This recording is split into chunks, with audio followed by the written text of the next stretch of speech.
according to the clock. Alrighty. And then, yes, everyone. There we go. Got it. Okay. Hello, beautiful people. Hello, hello, hello. Happy Mars Day. I like to look at the days as they align to the planets because they each carry a different energy, and Mars days the get shit done day, and also Mars is the planet of like sex and fighting, so it's actually kind of perfect that we have this today. I didn't actually think about that when I put up, which typically I do. So I want to start with a little bit of a grounding meditation. So I don't know, Gabby, if you're about to drive or if you can join, but it's just like, you're good? Okay, cool. Just like a really quick checking in with the body and connecting to the sacral space, to the womb space, just so that we're in our bodies, we're connected to this space, and we are coming together from the space of connection rather than like frazzle dazzle. So if everyone could just get into a position that they're comfortable in. If you have any kind of smoke medicine you like to use, this is the time that I like to do that. If you use mugwort or Palo Santo or lavender or whatever feels good for you, if you want to do that, if you just like to set an intention, I like to set the intention to connect to myself and be present for the magic that comes through, the codes that come through, and all of that beauty. This is going to be mostly me sharing to start, and then at the end I like to have space for question and answer. So if anything comes up along the way, please write questions down so we can discuss at the end. Also, the what was I going to say? Oh yeah, also the replay will be sent out, so if you ever want to tune back into anything, it'll always be here for you. So something pop up. Your sister gifted you Sacral Chakra incense, so you lit one. How perfect is that? The Sacral Chakra is where all the magic happens with our womb space and with our sexuality and our sensuality and all of these beautiful things. So Sacral Chakra incense sounds awesome. Feel free to use the chat box as much as you want. Okay, so let's take a moment just to connect to our bodies. I also like to connect to one another in these meditations, so we'll be doing a little bit of that. So rubbing your hands together just to create some energy. If you have an intention for this workshop, if there's something that's really speaking to you about this conversation and this topic, this is a really great time to connect with that intention.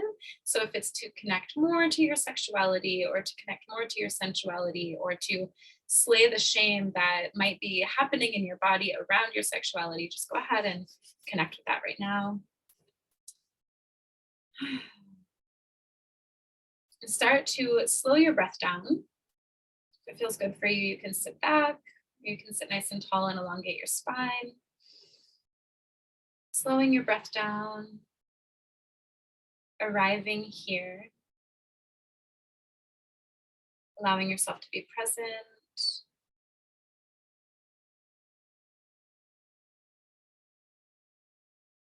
Noticing the weight of your bones and the way that they allow you to sink into the earth beneath you. Aligning you to the earth element in your body. Connecting you to the earth, to this moment. Grounding you, supporting you, giving you structure.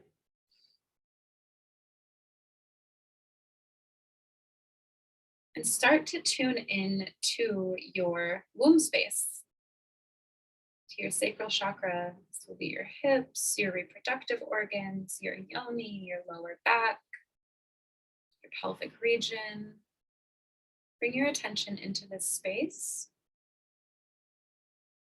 noticing how it feels, noticing if you have any tension around your hips, if there are any cramps or any kind of sensations coming up.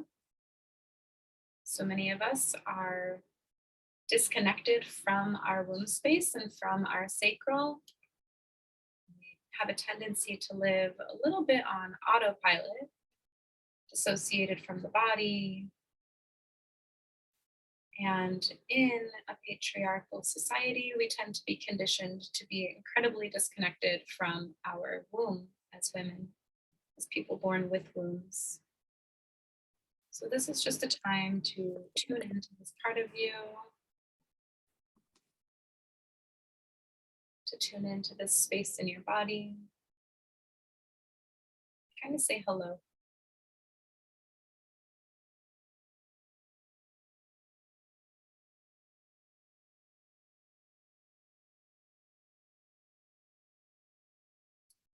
And if it feels safe for you, placing your hands on your womb, sending messages of love, acknowledgement, connection, gratitude.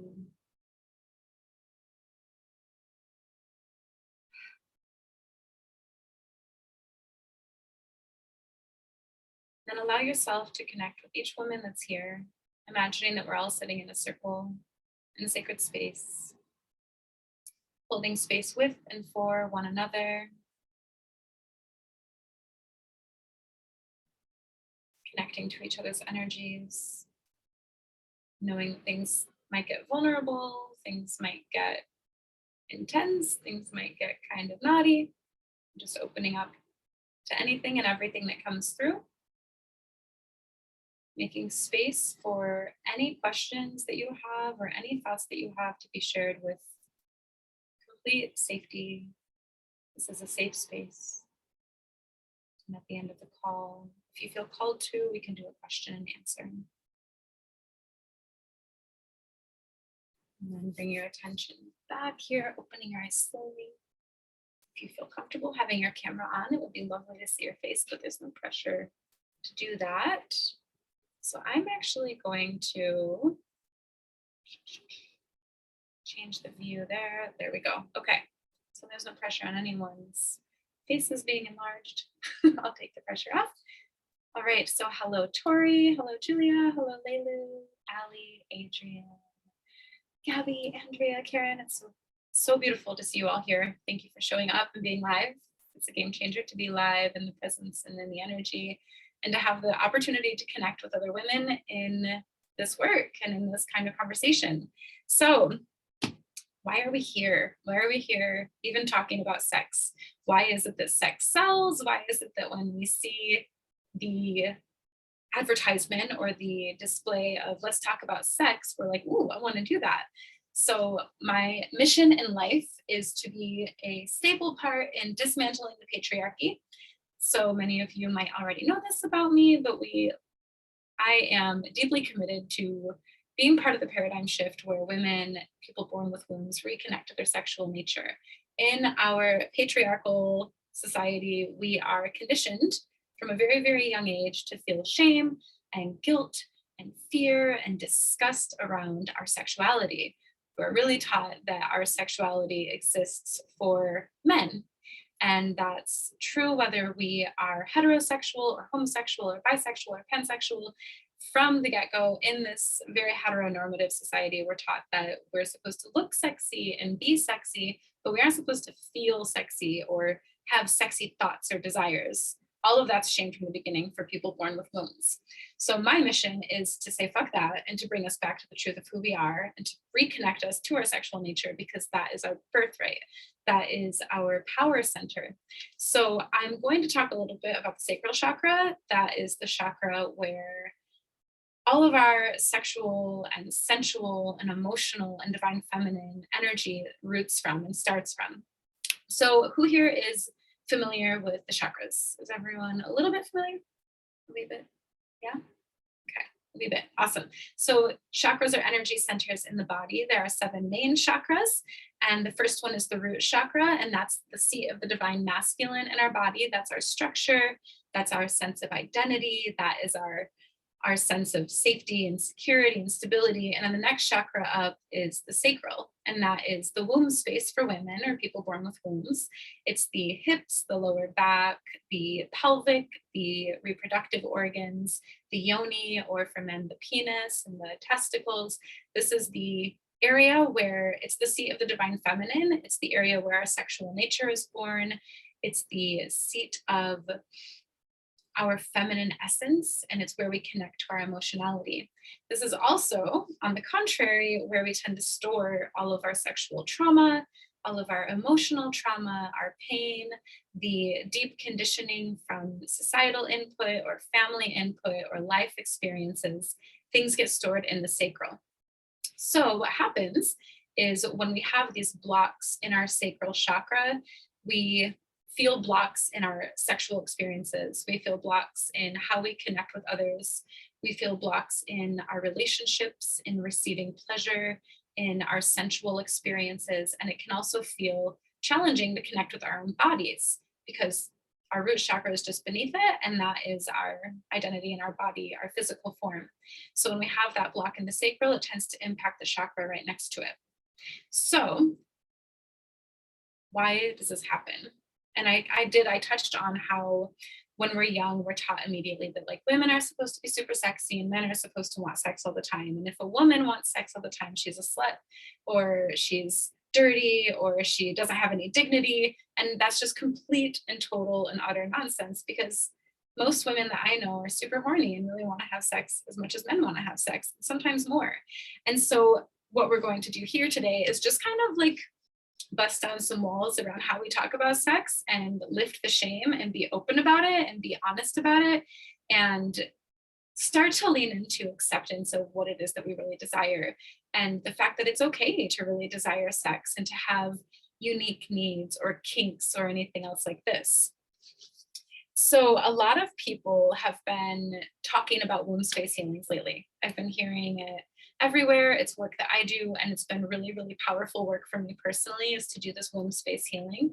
So I just mentioned how we tend to store our traumas and our blocks in our sacral chakra in our womb space. So when you allow yourself to embrace a womb space healing or a womb space journey, what you're doing is you're going into your womb space and you're establishing this connection where you're really, truly, deeply connecting with this part of you. And you're kind of saying like, fuck it to the man, stick it to the man. Like I'm reclaiming this space.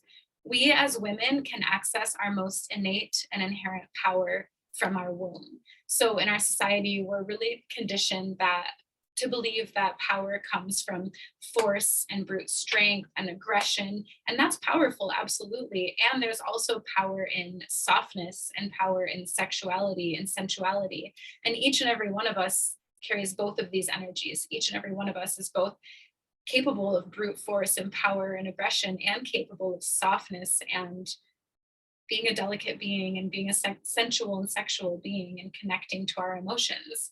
And so when you connect to your womb space, what you allow yourself to do is to embrace all parts of yourself.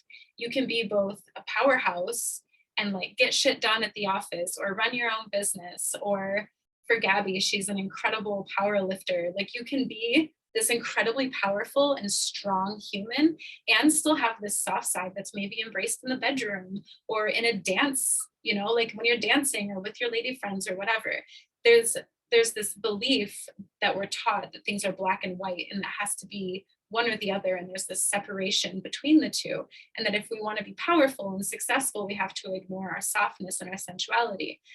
I personally have found in my life that I didn't access my power until I softened into the truth of who I am.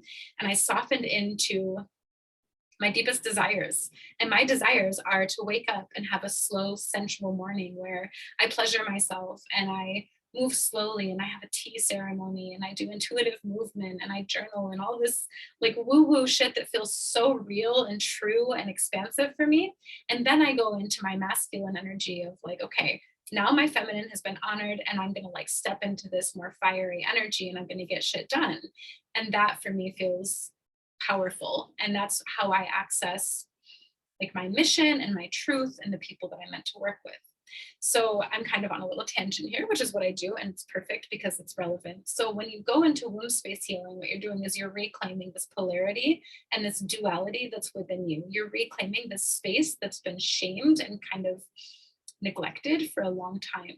For so long, our womb space has been treated just as a place where we hold our trauma, or a place where we provide sexual pleasure for other people, or a place where we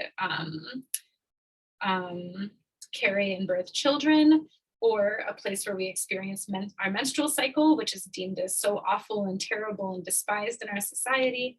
And when you start to shift your relationship with your womb and you reconnect to it from a space of devotion and tenderness and love, and you start to alchemize the energy that's there and alchemize the traumas that are stored there, it allows all of these things to be seen so differently. Birthing a child isn't seen as something so horrific. Our menstrual cycle is seen as an ally rather than something to despise and dread every single month. You can actually use your menstrual cycle in your own favor as like an energetic ally throughout the month to cycle with it and get shit done in a more efficient and effective way that's in alignment to your truth as a woman. So when we do womb space healings, it requires devotion and consistency and repetition, and it requires a lot of love and tenderness. So something that I found is that I had done all of this work on myself, and I had done all of this spiritual healing and deep diving and neuroplasticity practices and therapy. And I was really working on like overcoming anxiety. I used to have daily panic attacks. I was working on overcoming self-doubt and limiting beliefs. And I felt like so much had shifted, but I still had this really, really, really real block around receiving pleasure with my partner, rushing to orgasm when I would self-pleasure. Like I just wanted to like go to my clit and get it done. I didn't want to spend any time being sensual with my body. I had shame around the appearance of my yoni. I was nervous about if it smelled weird. I had all of these blocks around my sexual experience that I didn't ever really realize were a problem. I just assumed every woman felt this way. And I also, took into consideration that I had sexual trauma in my past. I had a partner that for 5 years, he only performed oral like maybe once a year if I was lucky, and only right after the shower. And all of these things, they create stories in our minds, which then go immediately to our womb space and are held there as these like limiting beliefs.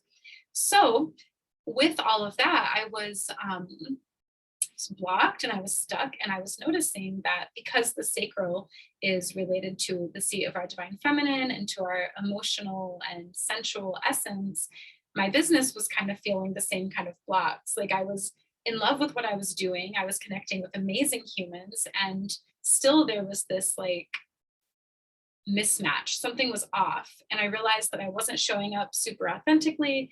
I wasn't stepping into exactly what it was that I felt called to. I was feeling this almost like codependent energy with my business. And then like I started doing this retrospective thinking and realized that I had had that same energy with every job that I had. I was a speech therapist for 7 years prior to doing this work, and I was always in this state of codependency with every job that I had. And it was because I didn't have this really full, complete relationship with myself. And with deeper diving and with deeper exploration and finding the right mentors, I found out that I was literally avoiding my womb space. Like I didn't like to touch myself with my own fingers. And if I did, it was like as quick as possible. And I would like rush so much my finger would hurt. And it was always like vibrators and, erotica, sometimes even porn. And I was like, just give me an orgasm and get me out of the situation. And when I started to like slow down and actually connect with myself and actually explore my body and let my hands roam over my body, I could feel the ripple effect in everything. It shifted my relationship. It shifted my business in a humongous way. It shifted the way that I pleasure myself and the way that I view pleasure. And I think my favorite part of it, no, that's not true. One of my favorite parts of it is that before I did this work and before I really like embraced my sexuality and started being more open and aware of it and more allowing it to embody and being more like in communion with my own sexuality. Before that, I was really, really, really, really, really blocked around receiving oral. And perhaps it's because of my ex-boyfriend, perhaps it's because of my views of my yoni, probably all of it. But oral was so challenging for me. I loved how it felt, but I could not climax from that pleasure practice at all. I would just like close up. I felt so exposed. I felt so scared that like, what if I queef? Or what if I suddenly have to pass gas? And like, I would go into my brain and be completely out of my body. And then the more time that I spent massaging my breasts and massaging my inner thighs and exploring my yoni and like, rubbing my own head and like getting really like turning myself on from a state of like embodiment versus like something external like porn or erotica, something shifted in my vulnerability. All of a sudden, vulnerability didn't feel scary to me anymore. Vulnerability didn't feel like a threat. I want to like spread my legs and receive my partner. I want to be able to reach climax with him. And I can, and I do. And it's honestly one of those things that I wasn't sure if I'd ever be able to actually do. And so being able to like lean into that and accept that I was blocked there, because I didn't really like to admit that. I just thought that maybe like he didn't know what he was doing or something, but being able to admit that I was blocked and that I was feeling this insecurity and this yuckiness opened up so much. There's so much growth in these uncomfortable conversations and in these uncomfortable parts of ourselves and the parts of ourselves that are hard to accept and embrace.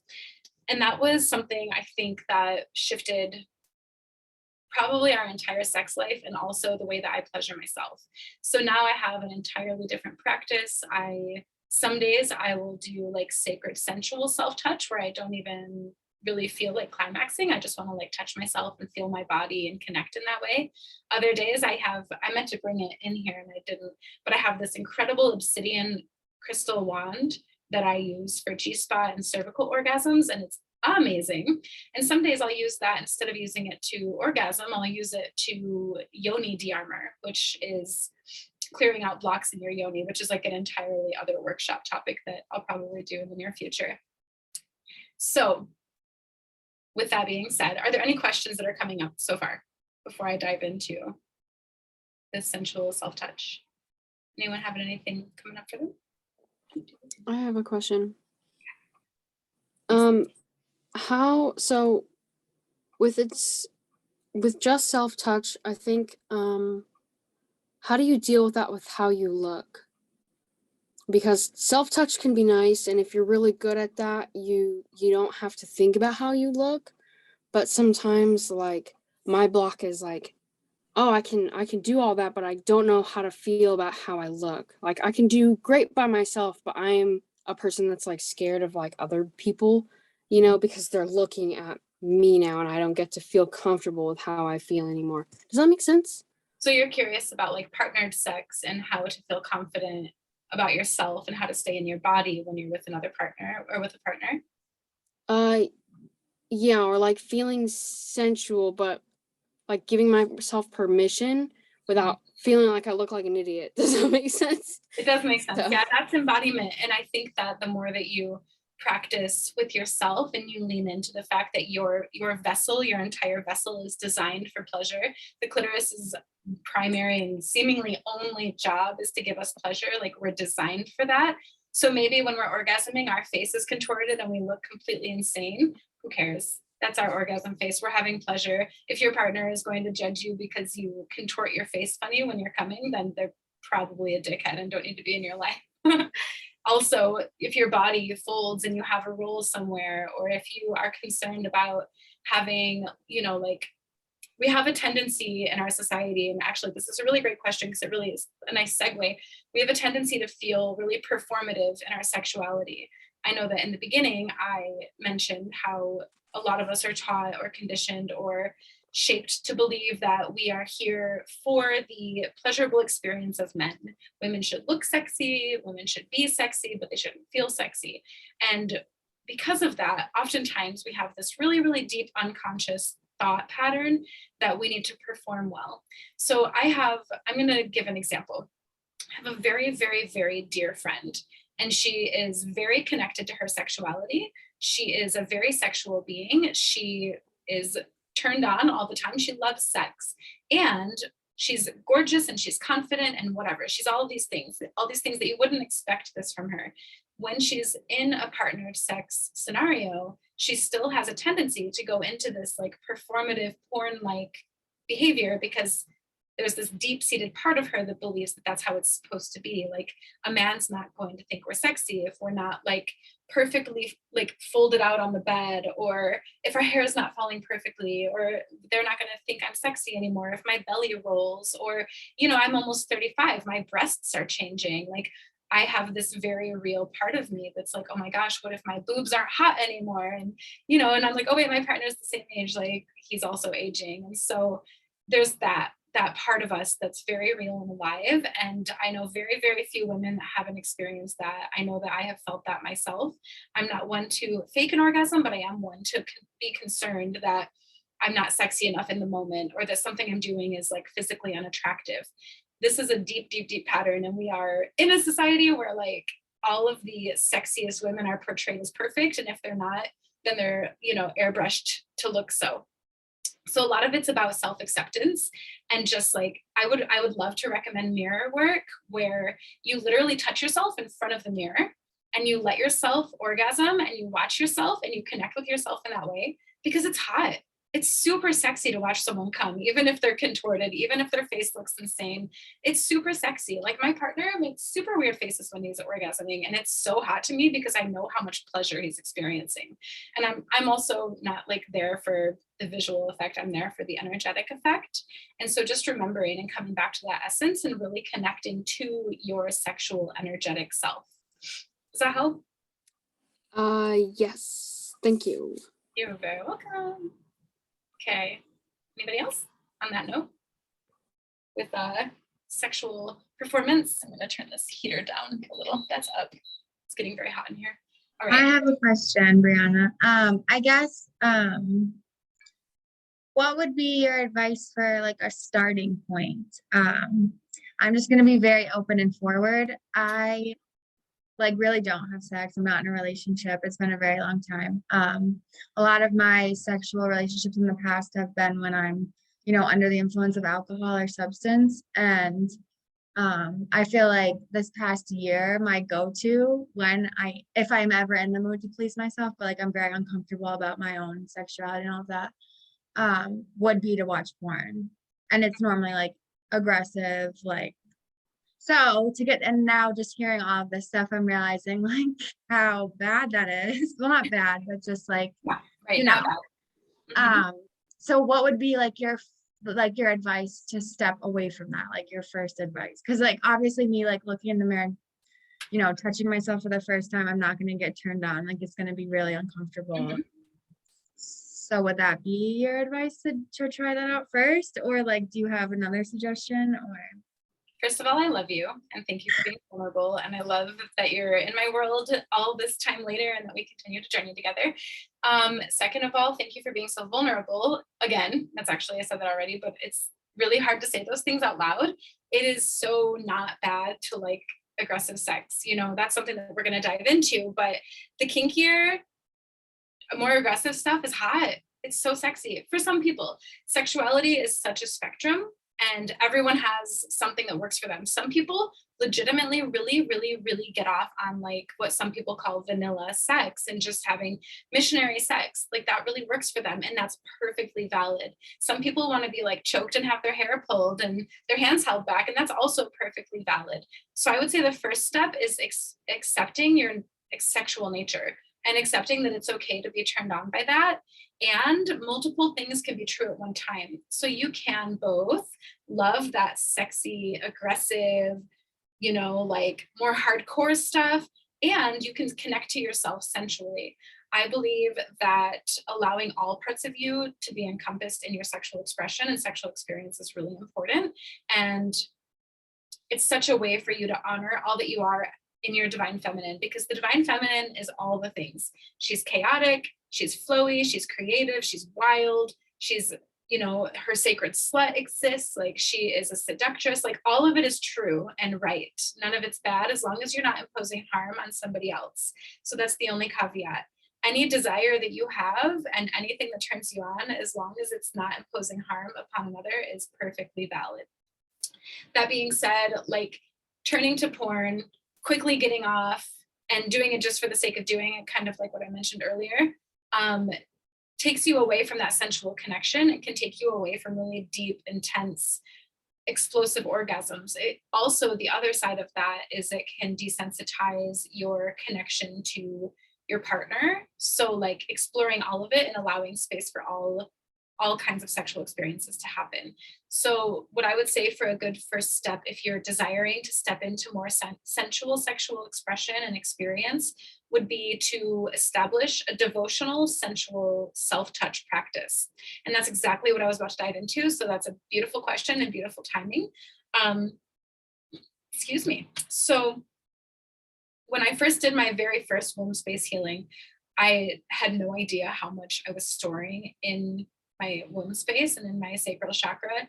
It was like every trauma that I thought I had processed was still alive and well, thriving in my ovaries. And I was like, well, shit, this is like kind of a problem. I don't know what to do. Like, no wonder my menstrual cycle was so hard. And I started out with this practice of sensual self-touch, and it was very sacred to me. So it's sacred sensual self-touch, and it was without the intention to orgasm.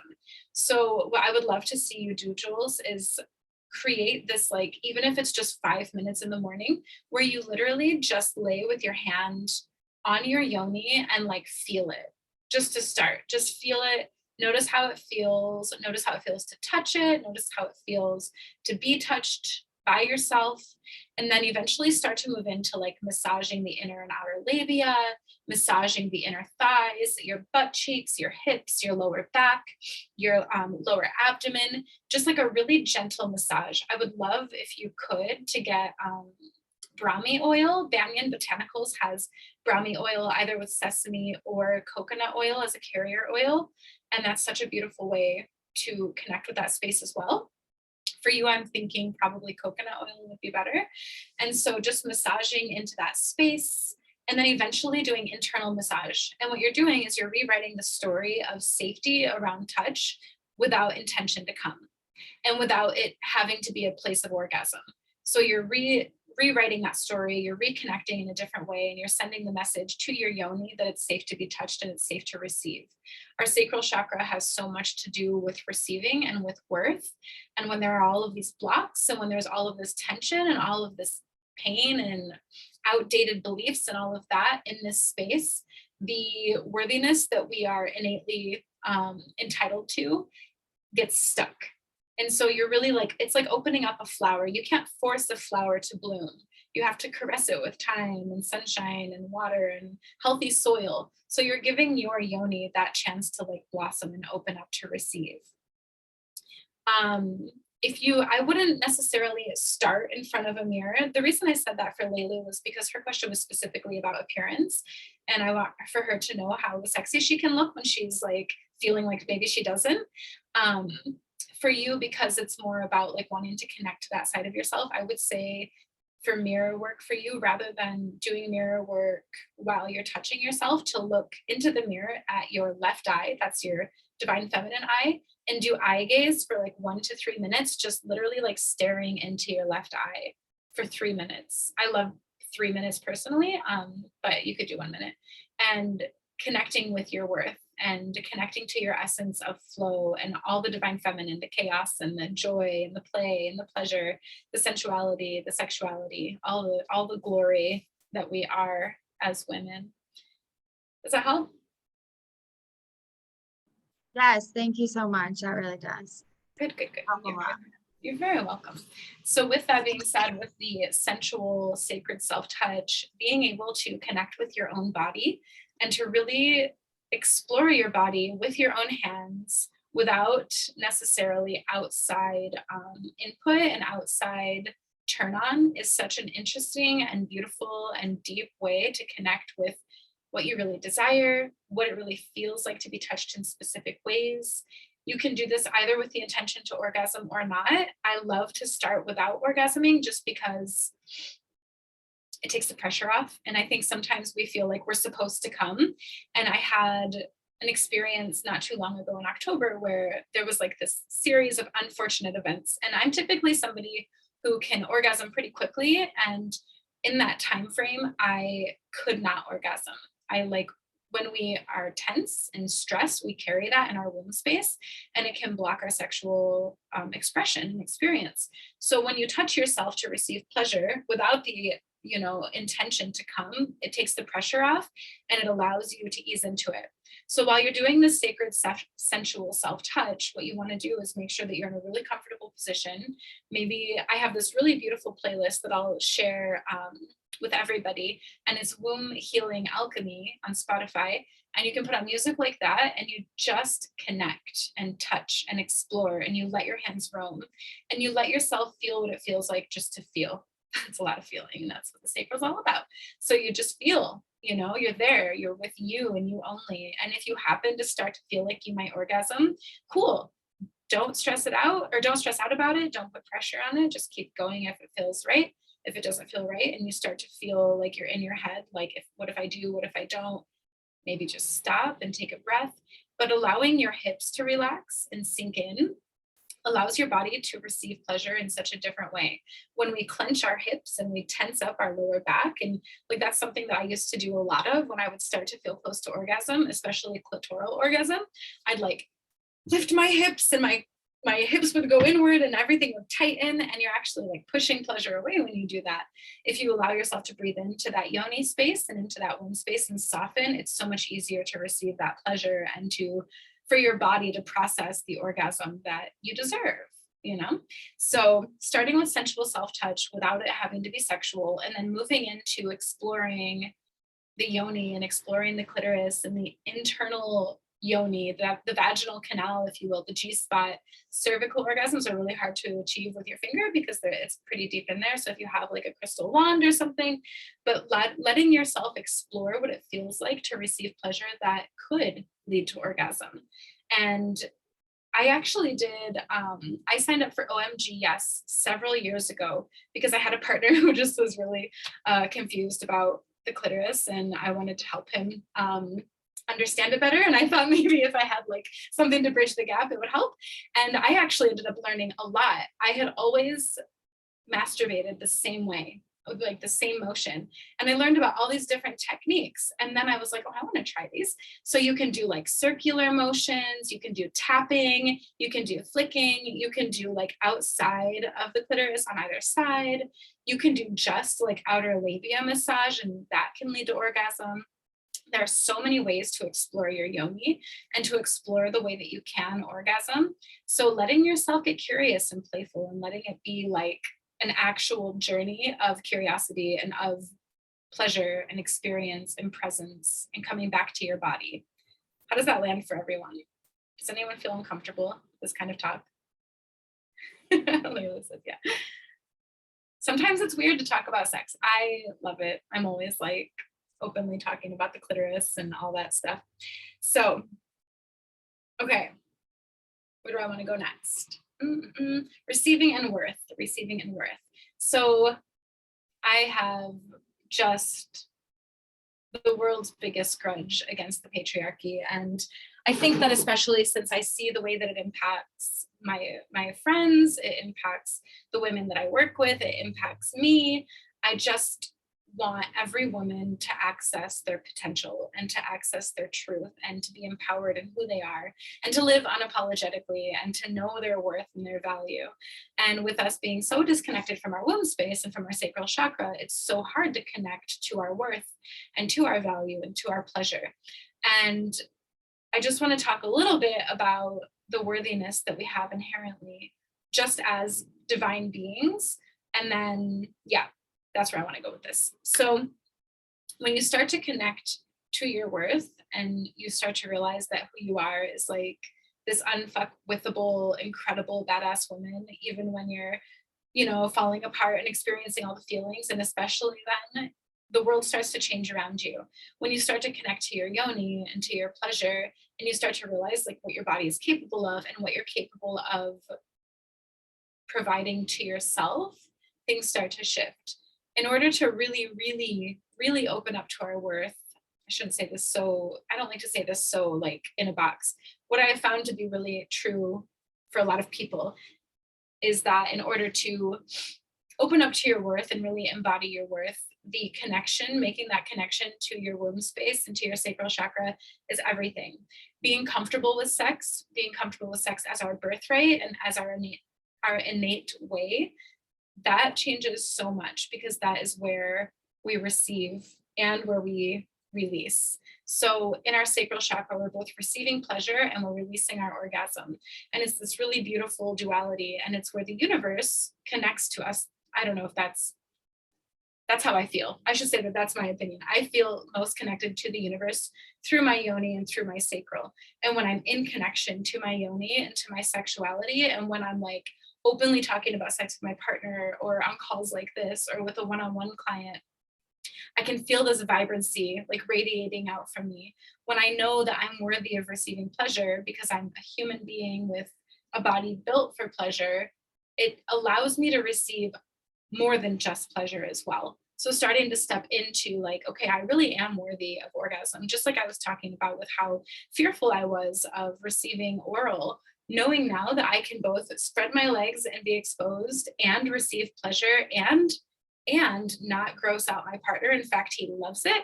It allows me to see that I'm worthy of receiving in other ways too. So our yoni and our womb space is connected to so much more than just sexuality. We have inherent blocks around our worth of receiving in money, in friendships, in status, in our work situations. So many women will play small and fall into that people pleasing mentality. And so many women will stay in the space of, I need to do this to accommodate others, and will wind up being martyrs. And I have seen a direct connection between both clients and in myself, between stepping into and owning your sexuality and then seeing that trickle out into the world around you. Like, actually, you know what? I'm worthy of that salary increase. I'm worthy of that job that really speaks to me. I'm worthy of that, taking that leap and knowing that the net will appear. And when you start to do that, it's like the path unfolds for you. So being able to claim your worth and claim your sexuality, they play really closely together. Does that resonate? Does it land? Okay. Good. I spent a long time feeling really unworthy and not realizing that I was feeling that way. I had so many blocks around receiving. I was afraid to receive. I had always overgiven, and I had always been a martyr, and I had always felt really disconnected from the potential of expanding into my fullest expression. I didn't want to be seen. I didn't want to be heard. I just wanted to like get by. And then the more that I leaned into my sexual nature and I leaned into my feminine empowerment, the more that I was able to realize like I'm worthy of being seen. And then I ended up leaving my shitty career. Actually, it was a really great career. I shouldn't say it was shitty. It didn't align with me. I left my misaligned career and I left a shitty relationship, and I just started saying yes to all the right things and realized that, holy shit, I'm actually like, I'm so worthy. I'm worthy of waking up and feeling joy. I'm worthy of connecting with people that are soul aligned. I'm worthy of receiving money and being in overflow. Like, it's okay. It's not selfish or bad or greedy to accept my worth and embrace it. So a lot of that starts with accepting your sexual nature, because they're so closely related. Okay. So pleasure practices with partners. This is a fun one. There are so many ways to have sex. And like I was talking about with Julia, none of it is wrong or bad or better or worse or anything else. And we do have a tendency to feel like we need to be performative. And that's not only true for women, that's also true for men. You know, oftentimes I believe that men feel like they're supposed to give you so many orgasms or have the world's biggest dick or whatever, you know. And so it's not just women that have this pressure. Our society has taken sex and turned it into this weird display. Oh, somebody's trying to admit her. Our society has taken sex and turned it into this really strange display of how it should be and how it should look. And people, I think it's really led to people feeling really disconnected from their own sexual nature. So in partnered sex, hi Sam, welcome. In partnered sex, we are oftentimes met with this block around like, how can I show up and truly express my desires? How can I show up and, you know, tell my partner that like, actually my clitoris is a little bit that way, or if you would just go like a little bit less hard or a little bit harder, because we fear also like shaming our partners and them feeling like they're not good enough and things like this. So the only way out is through. And I have found that the deepest connection happens through uncomfortable conversations and explaining, like, hey, you know, I might at times, like, this is my own personal experience with my partner. I might at times, like, playfully during our sexual experiences, be like, hey baby, did you just like wiggle a little to the south or whatever? But you can have these kinds of conversations and you can actually talk about it openly with your partner, and oftentimes they'll receive it way better than we expect them to. If they don't, then that is something that might be on them, and that is their own block. And oftentimes triggers can be an invitation. So it could be an invitation for them to deepen into their own sexual truth.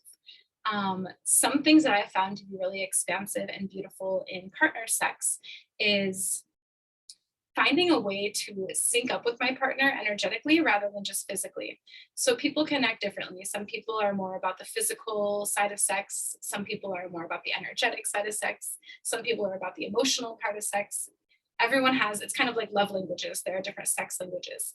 For me, I love to connect energetically in a sexual experience. My partner is more physical. So we find ways to be playful and do both. So we'll go really aggressive, and we'll have like really powerful sex and really like wild and fast sex. And then we'll slow down and we'll sync up our breath, and he'll put his hand on my heart and I'll put my hand on his heart, and we'll take it nice and slow and have eye gaze and connect that way where we are in synchronized breathing. So none of it is right or wrong or bad, like I said, but there are so many different ways to explore it. One of the things that I had mentioned earlier was this block around receiving with a partner. Is so taking that conversation and applying it to partner sex is like a whole nother gamut and can be really challenging to face. And so when we start to open up to self-pleasure and we start to open up to receiving in a different way during our own pleasure practices, that can really help us in receiving during partnered sex. So explaining to your partner, especially if you have like a really safe relationship where you can really open up and be honest and vulnerable. You know, I've been doing this work and I'm like exploring myself and my sexuality, and something that's really been working great for me is this. Or you can find a playful way to express it to your partner, or you can just guide their hand and show them and be like, can I show you something I really like? There are so many ways to do it, and then allowing yourself to breathe into it. So oftentimes when we start to get into our low self-worth, our blocks around receiving and things like this, we go into our mind and out of our body. So when you're in that experience with your partner, being able to come back into your body and focusing on, what does it feel like to be touched by your partner? What does it feel like to receive them? What does it feel like to know that they love you and they're there to connect with you and they're there to give, you know, and like your right there is to receive. So connecting to the sensations and coming back into your body and slowing down your breath, closing your eyes if you have to, looking into their eyes if that feels expansive. When I was first working on receiving oral more openly and feeling safe in doing that, I had to close my eyes at first. It was like I'm a Cancer and I have a tendency to want to be in my shell sometimes. And it was like my way to go into my shell to work through what I knew was going to come up. So I would close my eyes, I'd relax my body, and I would breathe into my hips and just let it open up. And then bringing it again back to the body, back to that bodily sensation of like, what does it feel like to be touched like this? Do I want it a little faster? Do I want it a little slower? What does it feel like? What could it feel like for my partner right now? How do they feel giving? That's something that really like I love, because I know that when I'm giving, I love it. It's like a gift to be able to give. And so I know for my partner, it's the same. He loves to give, which means that my receiving of his gift is a gift to him, if that makes sense. Like kind of a lot of mindset work, but also embodiment work and coming back to the body. Cannot believe how hot it got in here. Thought I was going to freeze myself out, and now I'm like sweating. So yes, partnered sex is a whole new can of worms. I think that one of the most beautiful things that you can do is embrace the exploration of your own sexuality on your own, so you understand your body, and then bring that to the table with your partner and allow yourself to feel safe and allow yourself to feel vulnerable and allow yourself to know that you're worthy of receiving. Okay. How does everyone feel? What time is it? Thumbs up, thumbs up, thumbs up. Yay. Sam, I'm glad you made it. I know you were teaching. Yeah, thank you for having me. You're welcome. You're so welcome. Welcome. So I want to take some time to just first I'll start by speaking to a little giveaway that I have for everyone here, and then I want to dive into question and answer or just sharing any thoughts or anything that's coming up. So right now I am in the middle of launching my Embodied Sexuality program. It's 8 weeks of deep diving into the womb space and reclaiming that space, connecting to your sexual nature. There are embodiment practices, guided meditation, online coursework, weekly calls. It's this really beautiful journey in sisterhood where we get to rise together, and I think it's my favorite offering so far that I've ever created. Super excited about it. So what I wanted to offer is for anyone who decides to sign up, from only that signed up for this workshop, is if you do sign up for that by the 15th, then you'll get 2 extra one-on-ones with me. The program as it is, there are 2 one-on-ones once per month. So you would get a second one each month.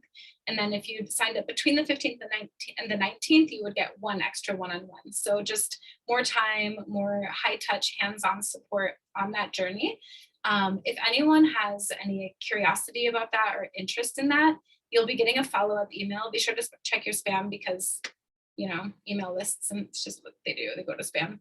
But check your spam, and there will be a link in there where you can book a discovery call, and we'll just hop on a call together and talk about details and talk about whether it's the right fit or not. It's something that my soul has been craving and aching for since August, and I'm just finally like leaning into it all the way. And of course, it came from actually leaning into my own womb work, which is typically how it goes. You lead and the universe follows. So that's just an exclusive offer for the people of this workshop. And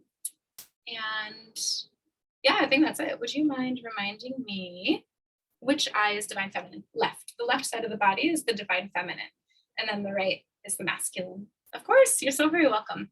Okay, does anyone have, I'm going to bring it back to gallery view. There we go. Does anyone have any questions or thoughts or anything that's coming up for them or that came up for them? I just want to say something. Yes. Hi. So I wanted to say, like, how, because, you know, this talk can be uncomfortable, especially if we're all holding like our own stories and whatever.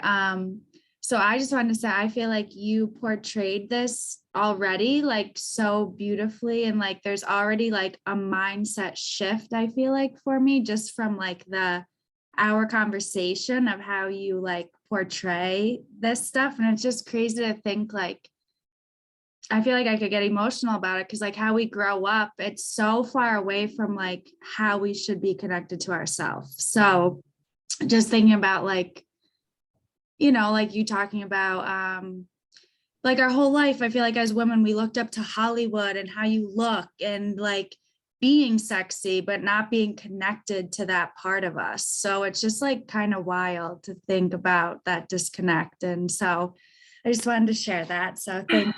I love you, Allie. Thank you for sharing that.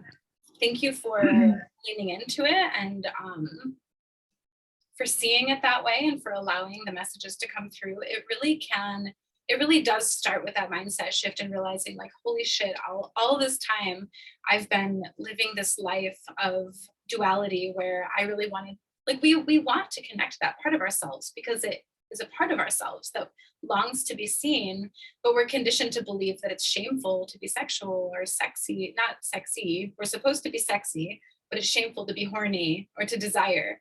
And so I'm really glad that it landed that way. And I hope that it like just trickles into every aspect of your life.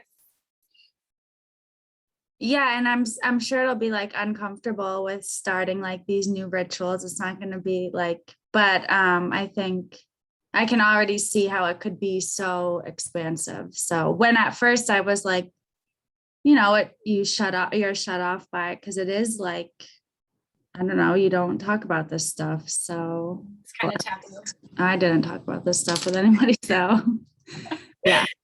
And you know how I feel about it. Like the only way out is through, and you can't like, I actually I saw a post today and I shared it to my stories, but if you avoid discomfort, like what you're doing is you're avoiding acute, intense discomfort for a lifetime with an undertone of discomfort, you know. And Ellie, you've worked with me in one-on-one settings, and you know that like if you don't lean into that which feels like a block, it's subtly loud forever. And clearing that and being able to move into the clarity and move into the space of like inner knowing and that connection and like honoring what's on the other side of that discomfort, that acute, more intense discomfort, is so valuable and so worth it. I love you. Love you too. Who else is feeling some things? I was wondering if you could, like, what's the difference between saying yoni and saying vulva? Is it that yoni is more all-encompassing of like the interior as well? Yes, and Okay. yoni is Sanskrit for sacred passageway. So I'm really particular about how I use my words. So I love to say yoni because for me, it immediately gives me this beautiful image of my vagina, my labia, my clitoris, all of it. I'm like, oh, my yoni is a sacred passageway versus like vulva, which feels very clinical. I said vulva a lot in the beginning, but it just felt so restrictive and so restrictive. But it is also like yoni is more like all reproductive organs, the inner and outer labia, the vaginal canal, and all of it. Okay, cool. Thank you. Of course. And like, this was great. Thank you so much for taking us through everything. Oh, you're welcome. Thank you for being here. I'm so excited to be connected with you. I see that we're in similar Yes. work. I love it. Love it, love it, love it. Thank you, Tori. Thanks. Anyone else want I to think even just, sorry, I think even just like women being introduced to that word yoni and what it means is like changes things too, because like, I feel like vagina, it's like, I don't know if this is just a programmed social condition belief thing, but like vagina just sounds like, I don't know, like yoni sounds like, I don't know, like a gem or something. Yes. No, I totally agree. And as a speech therapist, you know, there are actual responses to specific sounds in our language, and so, or any language. So specific sounds can seem more harsh and other sounds can seem more flowy.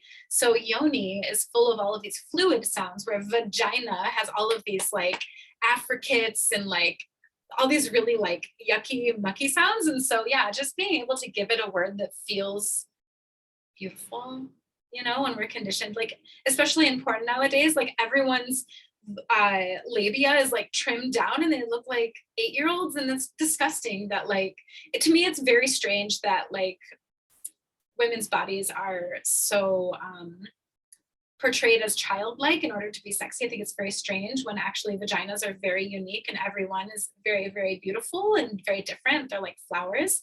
So being able to say like yoni and have the word that feels beautiful, then you can start to see your yoni as beautiful.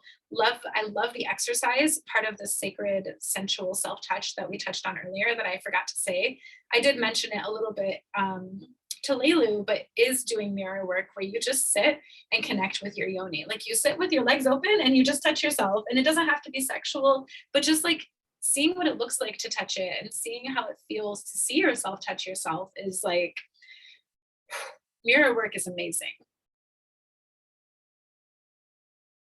And then, something I wanted to say, this is the kind of work that's really hard to just intellectualize yourself through.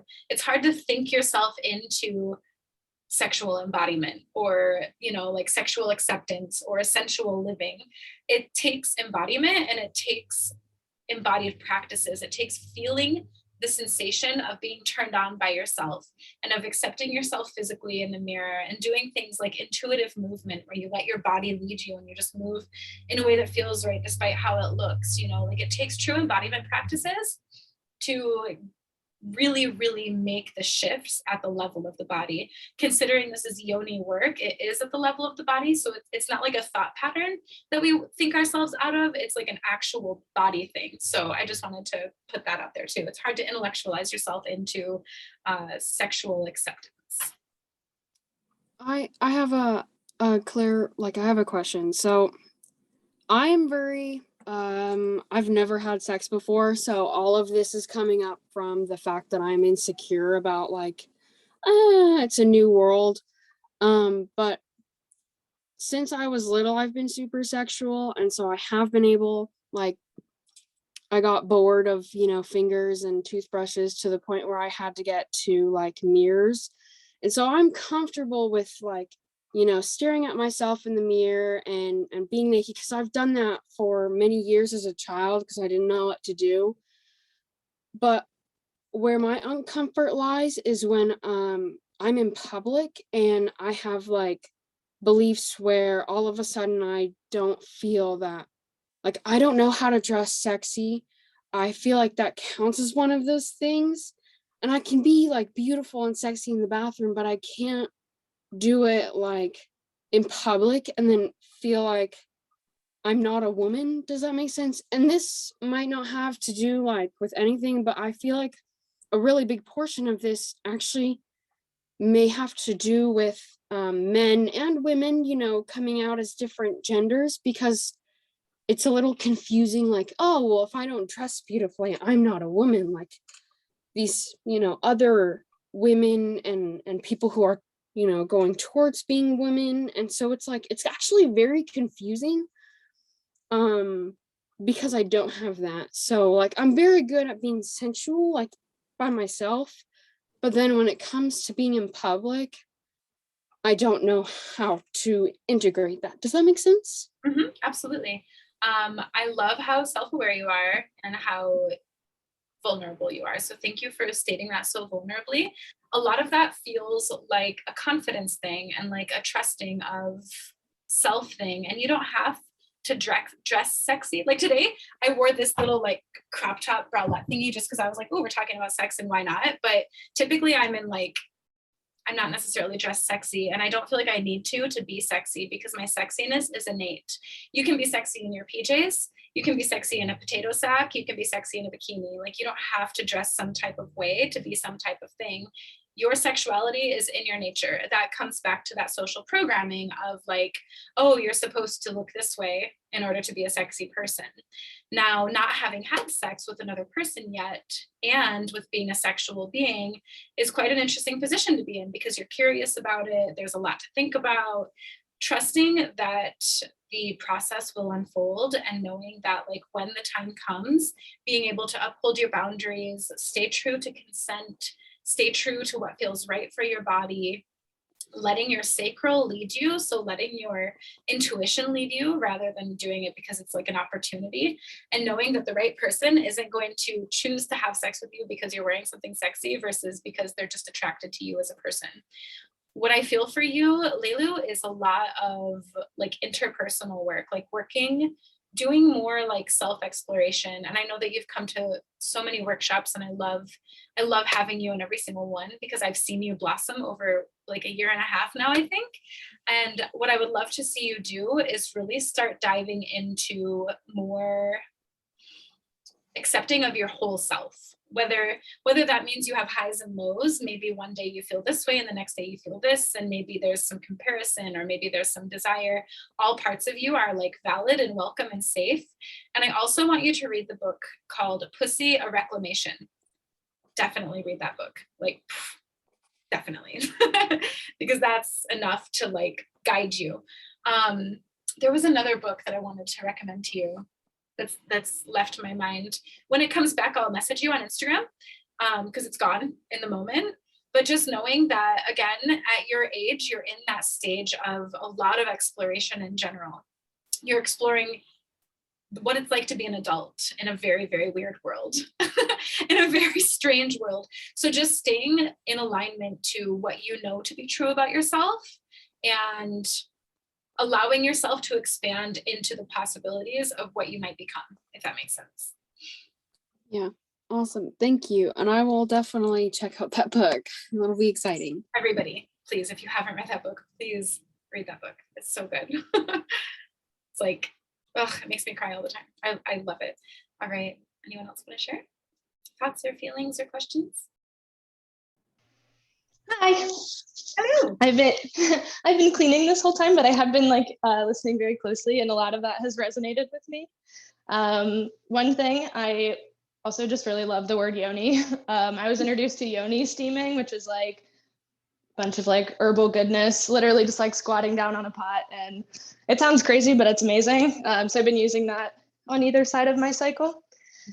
But I feel like the one thing, I had one question based on like your kind of like self-pleasure rituals, if you will.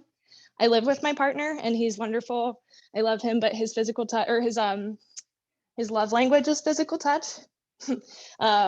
So whenever you talk about like, oh, starting your morning that way, like, I guess one thing I wonder, like, do you go off somewhere by yourself, or is that something that like you've kind of made like a really nice boundary with being able to be next to your partner?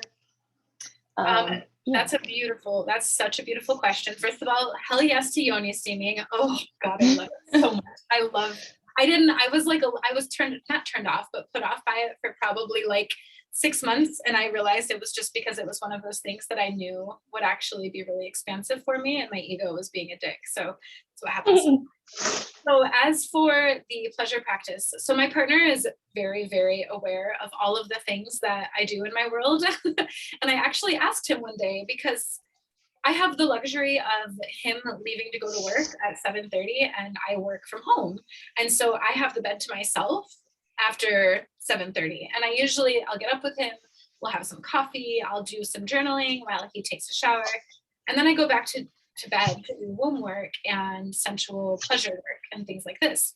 And he knows this. And so I asked him, like, what would happen if you walked in one day on the weekends and found me like in a pleasure session? And he's like, well, I'd join you. And I was like, well, what if I didn't want you to? And he's like, well, then I wouldn't, And so then we ended up having the talk of like, I do need that time in the morning on the weekends. And he actually has 3 kids. So that's really, really interesting to navigate when they're here, because I have this guilt complex of like, sex is bad and I'm a bad person. It's a really, really, really deep unconscious story. Like, I'm a bad person for prioritizing my pleasure instead of getting out of bed with the kids. And he has now gotten to the point where he sees the importance of this devotional practice. And he's like, okay, Bree's taking, 20 minutes. She's just going to take time to meditate. And we close the door and I lock it and the kids go do their thing. So on the weekends, when they're not here, he gives me that space. On the weekends when they are here, he gives me that space. And I guess it depends on your partner and how receptive they are to your boundaries, and whether or not you would want to do that next to him. You said him? Mm-hmm. Yeah, next to him or not. I personally can't do it next to my partner because I get turned on and I want to have sex with him. Right. And like right. And like the people pleaser kicks in and I'm like, well, he's left out now too. But Yes. But that's something that even came up like in practicing yoga in front of him. Like, I don't know, like all the Instagram videos where you see someone like practicing yoga and their boyfriend's just in the back, like minding their own fucking business. That's not realistic at all. But I had to get to this point with him where I'm like, I'm feeling into my body and that's not an invitation for you to like feel it too. Yes. So yeah, thank you for that. Yeah, of course. Boundaries are one of the most beautiful things that we can have in a relationship, because it allows us to stay in communion with ourselves and to avoid that codependent tendency that so many of us have, especially if we tend towards people pleasing. So I'm really glad that you asked that question. And I think it's perfectly valid and beautiful to request, 10 to 20 minutes in the morning to yourself. And if you tell them it's womb work instead of pleasure practice, I think that it's like a little less interesting to them. Thank you. You're welcome. Thank you. Thank you, Adriana. And I'm glad that you were able to tune in the whole time. All right. Anyone else? I just want to say that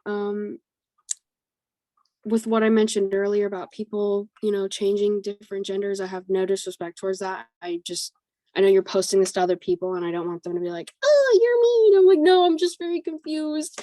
Please understand there's a difference. I'm respectful, just confused. So I wanted to let you know, just so then there's no, misunderstanding. Okay. Thank Beautiful. you. No, that was clear. It didn't seem disrespectful. Also, if something that I love is to know the other people's opinion of me. It's none of my business. Thank you, Tori. Have a beautiful day. Other people's opinions of me aren't my business. And so if they're going to think that I'm being disrespectful, then they can think that in their own world. And that's fine, So just remember that like other people's opinions of you don't validate your awesomeness. And thank you for saying that. And I'm glad that you don't have any disrespect, but I never ever thought that you did. It didn't seem that way at all. Okay. I have a question, kind of. Okay. So I really liked how you said your sexuality is in your nature. Because how do I word this? You know, like every woman dresses differently, kind of Leilu was talking about this, like, and there's like parts of me, I guess, where some days like I want to dress more sexier and like show off my curves. And then other days I'm like in my yoga clothes and I feel good in that though too. But I guess my question is like, you know, there's some women who really like their, you know, boobs out, like, you know, and so, and sometimes that doesn't make me uncomfortable, but like, I'll be like judgmental, I'm going to be honest, like, and I don't know what I'm trying to really ask. Like, do you think that's like a thing in society where like women like have to show this to like get attention or whatever, or I don't know what I'm trying to say, I guess, or do you think that? but then there's women who like are, like you were talking about your friend, who are very sexual and connected to their own sexuality, and that might just be how they dress and how they feel comfortable, and there's nothing wrong with that. So like, is that like a conditioned belief or social construct then that's like, because it's hard, like say I do want to wear something sexier, but like men can be like gross and make you feel uncomfortable, and like then that like takes away from that connection. I don't know, it's like there's like a lot of things I'm trying to say. Can I hear you 100%, and can I bring awareness to something? Yeah. Okay, so there's some judgment that you feel around women with, you know, their boobs out like me today. No, but I think that looks classy and nice. Like I'm just kidding. I'm just kidding. I know you love me and I'm not worried about it. I'm just being playful. So there's some judgment there, and we've done a lot of shadow work together. So there's also this part of you that wants to do that a little bit, but feels blocked by men. So do you feel like there's a chance that there's a connection between the two? Like you want to do it, but men can be kind of pigs, and you see other women, and you know, just like we've talked about with shadow, like oftentimes our judgment is happening because of something that we desire that somebody else is exhibiting. Do you feel like that plays a part there? A little bit, yeah, but then like sometimes there's like also like that thing like of like, because I'm just gonna say I have boobs and a butt, and like sometimes I feel inappropriate in certain things I wear around certain people, but I don't know if that's like a social construct. Oh, you're gonna be around this person, you shouldn't wear that. Or well, that's absolutely, I mean, it's absolutely a social construct, because like if we didn't have socially constructed things, we would just be naked or like in a club. So absolutely, yes. And you get to choose how you respond to those constructs.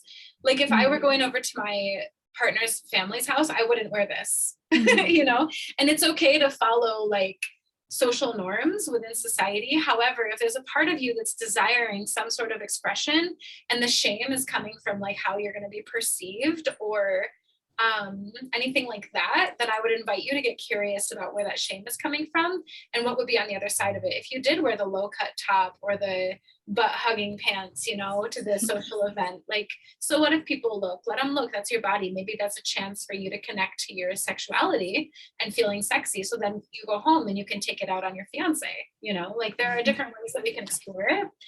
As for the other women and feeling towards them, a lot of women, like a lot of times women are conditioned to be against one another and to be in competition with one another.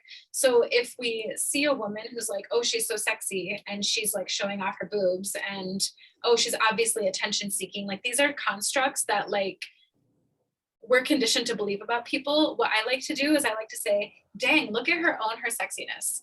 Look at her, be like, hey, I don't care, I got it, I flaunt it, you know, and like rewriting. Sounds good, Sam. And if you can catch the replay, that's where all the self-pleasure stuff is and all that. Will do. Thank you. Thanks for coming. But yeah, finding that way to rewrite the story where it's like empowering the other woman and empowering yourself by way of empowering her or them. Because we are oftentimes taught to like, women are supposed to be sexy for men, and women also judge other women for being sexy because they think they're being sexy for men. And it's like this huge ripple effect. So I would love for you to explore that a little bit more.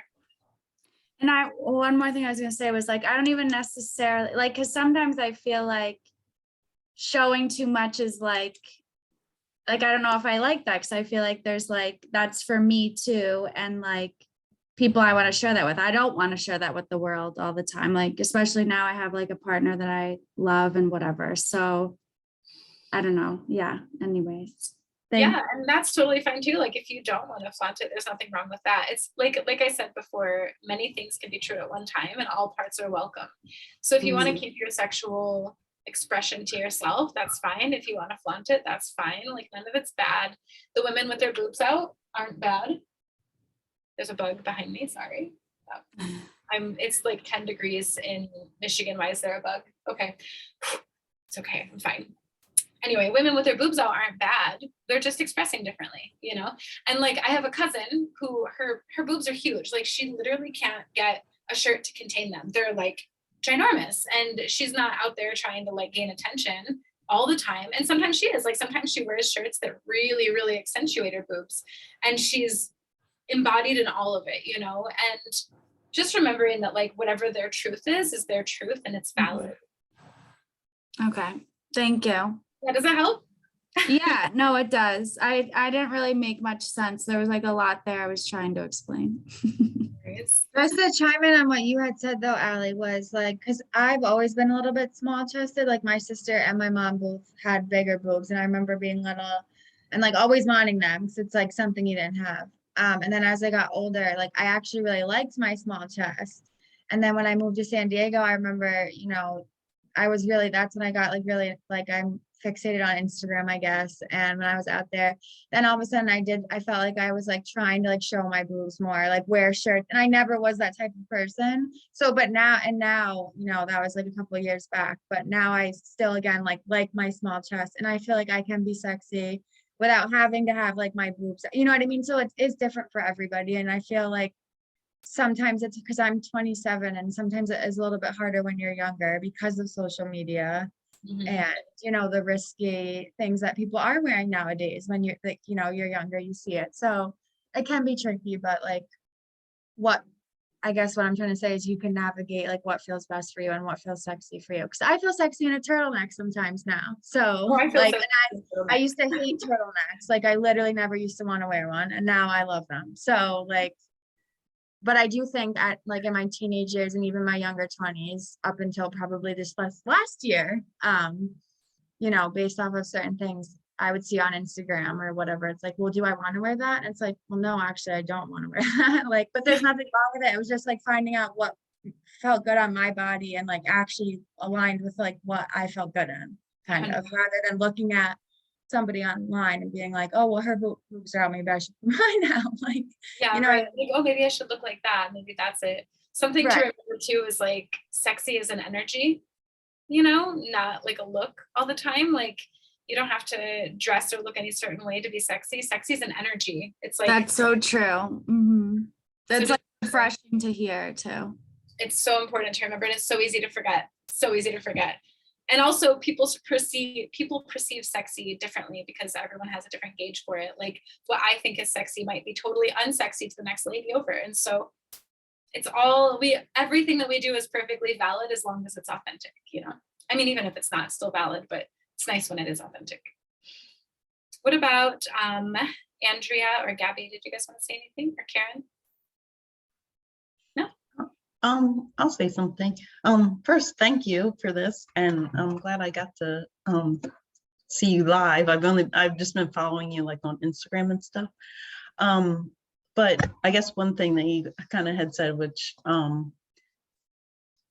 just certain experiences, I guess, like over, you know, my lifetime of being like a woman with like, especially with I don't know, man, like I feel like in certain instances, like it's like in certain instances I'm just like, God, like they really are pigs. And like I love my husband and everything, and like certain instances where it's just like, what, like a hair or text messages, and I'm like, what?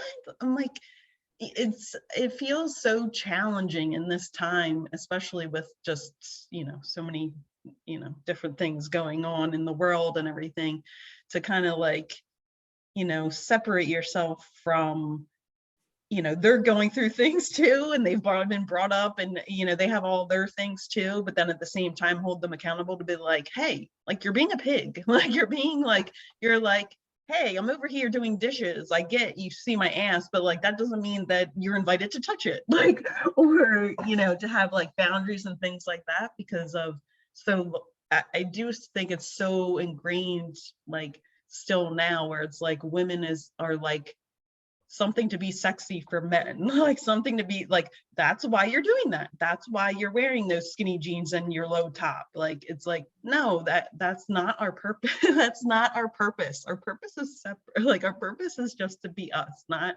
to be a something for someone to like gaze upon. So I think some of the things like I've had to like work through, where I was young and I was like, then I was getting attention because I was like, oh, like now I'm getting this attention of like, I'm pretty, but like, do I want this? And then it's, you know, like, oh yeah, I'm getting this attention. And then I go the opposite way, where I like, I don't want any attention. And then, so I'm coming back to find like a middle ground or so on. But I don't really have like a question per se, but it seems very sometimes challenging to like navigate the realm of, you know, feeling, it's even in like a relationship of feeling that like, oh, well, you kind of feel like I'm like that purpose, but like he's not intentionally doing it, but I don't think, but at the same time, it's kind of like, no, I don't just exist for that, or I don't just exist for, or that's why I'm, you know, being like sexy or whatever. But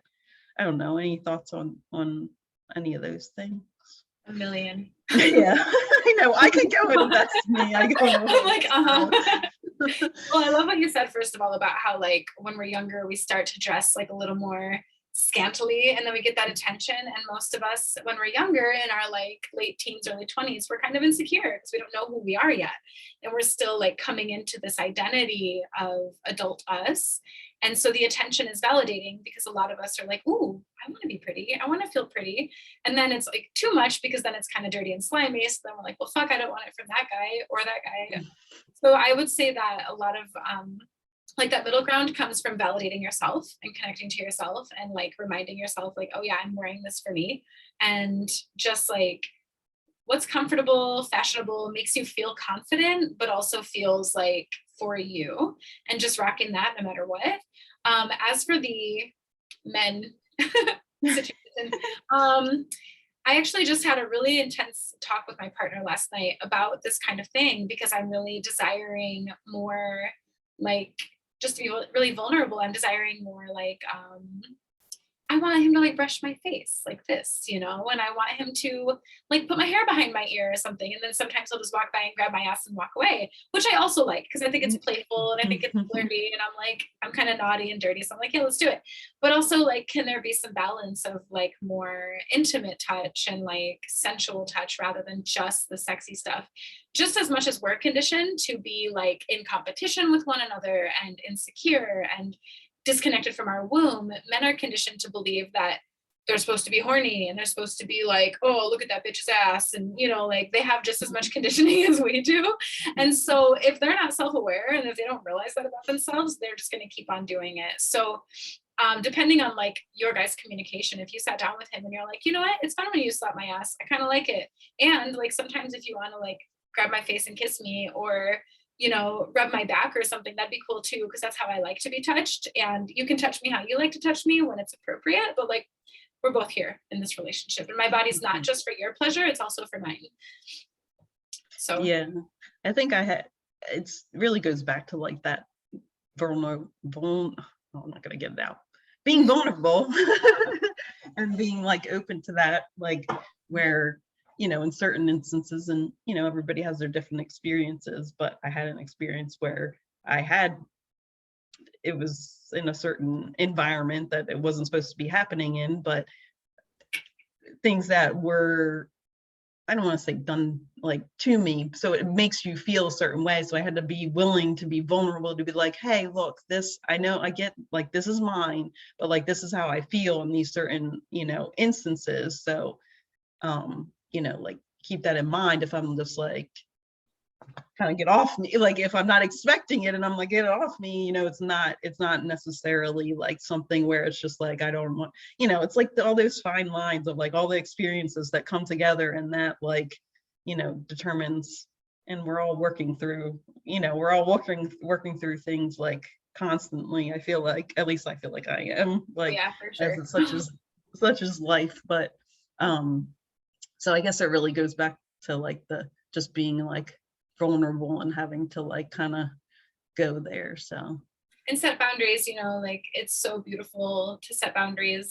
And you know, like I was saying to I think it was Adrienne, about how beautiful it can be to have a boundary in a relationship that your partner sees as your own, and it's very empowering. And it's just, you're worthy of boundaries, and you're worthy of being touched in a way that feels good for you, not just for him. I like having my ass grabbed, honestly. I'm like, oh yeah. But also like, I also like to be touched in different ways and have my neck kissed and stuff like that too. So all parts get to be true, and your boundaries are incredibly fucking valid. So just remembering that. All right, thank you so much. Thank you for sharing. Yeah. Very, very lovely, very true, and I'm sure very relatable. All right, ladies. I just realized there are 5 things.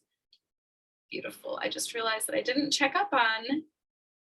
I used to hate saying pussy. Even typing it makes me a little uncomfortable. Julia, I get it. I get it. I've been working on it so actively, and like reading that book, Pussy, A Reclamation, helped me so much. But that's why I really love Yoni, because it's such a nicer word than like pussy. I still say it because I'd rather have that word be empowered rather than a degrading word. But yes. And then everything else is caught up here. Awesome. So replay will be sent out. Opportunities to join Embodied Sexuality will be sent out, especially if you want to take advantage of the added one-to-one support. Yeah, I'm just really happy that you all came. This was fun. Love it. Thank you. I love you so much. Thank you, ladies. I love you back. you. You're welcome. I'll see you all later. Bye.